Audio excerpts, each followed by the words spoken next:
খেলা বন্ধ করেন। কি করতেছেন আপনারা? একটা ধারালো ছুরি যদি এদিক সেদিক হয়ে মেয়েটার গায়ে লাগে, মেয়েটার কি হবে ভাবেন? খেলা বন্ধ। বললাম খেলা বন্ধ।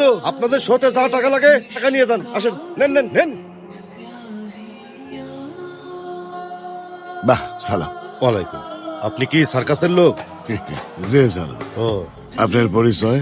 সকলে কয় শামসু কন্ট্রাক্টর, যাত্রা দলের মালিক। ও, আপনার নাওটা জব্বর। মন চায় ওই নায় বইসা একটু মাল পরে খাই। মনের হাউস মনে রাখতে হয় না, নিজে না চাইলে কিন্তু কোনো শখই পূরণ হয় না। না, আপনি কথাটা ঠিকই বলছেন। তবে অনেক শখ আলাদা আছে জানেন। আপনি না চাইলেও সুসুর কইরা নিজের হাতে চলে আসে। জনাব, আপনার দেখা তো মানে সম্ভ্রান্ত ও ধনাট্য মনে হয়। আপনি যদি আমার একটু অনুমতি দেন তাহলে আপনার একটা হাউস আমি একটু পূরণ করতে চাই। রাজি? দাঁড়া,